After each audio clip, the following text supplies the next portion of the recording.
This fiery exchange between Pam Bondi and Madeleine Dean wasn't just about politics.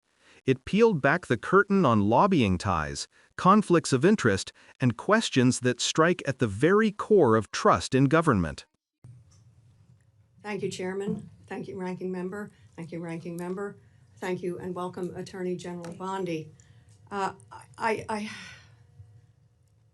just wonder, sincerely wonder, do you hear how hollow your last words sound in light of the pardon of all of the January 6th people, day one of this administration? I believe you're sincere. You want to protect law enforcement, but your principal, the president, pardoned every single one on January 6th. It rings hollow when you say these words, that if you spit on a police officer, we're going to go after you. Talk to my friends who are Capitol Police officers who were here, 5 of whom are no longer here. They are dead. And this administration, and I guess I want to ask you, did you have any advice for the president when he came forward with the blanket pardon on January 20th? What advice did you offer the president? I am never going to talk about conversations, advice Were you in asked any for- way. were you asked I'm for never advice? going to talk about discussions I've had Because or have you'll- not had. you'll If I remember- can answer with the President of the United Yes or no? States. Did you give him any advice, yes or no? I am not going to discuss any conversations That's a that no. I have had with it. And You just put your words in own my word, mouth. I but- am not going to No, discuss. I'm going to reveal your own words. I am Just a not moment. going to Please stop. discuss Please stop. This is conversations my that time. I've had with the President of the United States. Attorney You asked General, me a question. I would like to reclaim and the you last asked 20 me to seconds. answer. I have asked to reclaim my time. Please put 20 seconds back on the clock. You have an extra 30. If the general, She answered and then answered it again and answered it again with a non-answer. I ask for your consideration if the of general putting time lady on.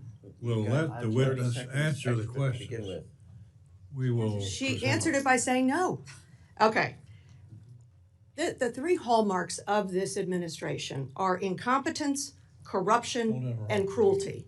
I'm going to focus today on corruption. And in my mind, there are 2 types of corruption: personal, and then the other I'm going to call public, governmental.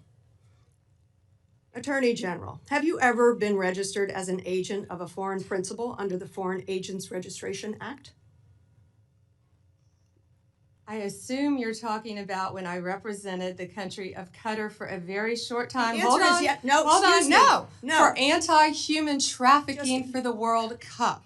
Att- Anti-human trafficking or for the no? World Cup. Attorney you can't General- put words in my mouth. No. You want to talk about incompetence? You're the one that Excuse- said Joe Biden on PBS was competent. You had to retract those words. So Mr. don't Chairman, talk to me. Don't insult me publicly.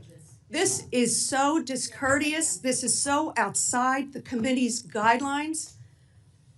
Taking a personal shot at me while swiping at Biden? Very strange and very unprofessional of you. The answer is yes or no, and the answer is yes. You were registered as a lobbyist for Qatar. Is that correct? Yes. Never mind. Don't answer. Did you disclose that when you went before for the Senate for confirmation? Yes or no? No, it was not in your documents. The answer is no.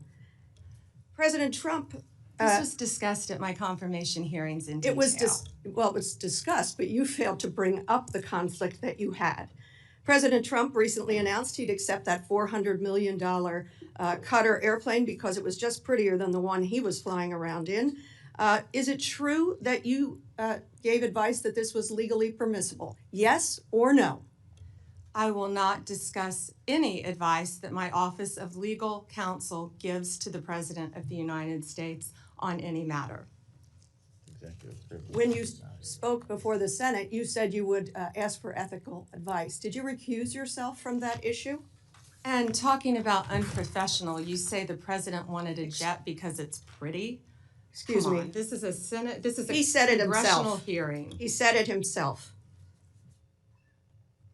This exchange between Pam Bondi and Congresswoman Madeleine Dean is one of those moments where political theater meets genuine accountability. On the surface, it may sound like just another heated back and forth, but if we slow down and unpack what's happening, the implications run much deeper.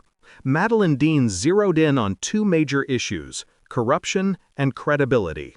She raised pointed questions about the blanket pardons given on January 20th and about Pam Bondi's previous work as a registered agent for Qatar. Now, to many people watching, that might sound like just procedural nitpicking. But here's the reality. When someone serves as Attorney General of the United States, they are expected to embody impartiality, transparency, and an unwavering dedication to the rule of law. Even the appearance of conflicts of interest can erode public trust in the justice system. That's why Dean's questioning about Bondi's lobbying work matters so much. The Foreign Agents Registration Act, FARA, exists precisely to ensure that Americans know when public officials, or those seeking powerful roles, have done work on behalf of foreign governments. Whether Bondi's work was short-term or not, the core issue remains. Why wasn't it fully disclosed during the confirmation process? Transparency is not optional, it's the foundation of ethical governance. Then there's the matter of pardons. Dean raised the voices of Capitol Police officers, many of whom suffered and some of whom died in the wake of January 6th. For them, the idea that people who attacked democracy could be pardoned outright feels like a betrayal. It raises the larger question: is the justice system truly blind, or does it bend depending on who is in power? That's the tension that Americans are grappling with in real time. What makes this exchange even more telling is Bondi's refusal to directly answer. She repeatedly fell back on not discussing conversations with the president. While that might sound like a standard legal safeguard, to the public it comes across as evasive. And in moments like this, optics are everything. If you want the trust of the American people, you can't dodge, you have to confront the questions head-on. This clash is about more than personalities. It's about accountability, ethics, and whether the institutions we rely on are serving the people or serving those in power. Every time these issues surface, we're reminded how fragile public trust can be, and how critical it is for leaders to maintain both integrity and transparency. If you found this breakdown valuable, make sure you subscribe to Left Lens for more deep dives into moments like this. We're here to cut through the noise, give you the context that often gets lost, and help you see the bigger picture behind the headlines. Because understanding what's really at stake is the first step toward demanding better leadership.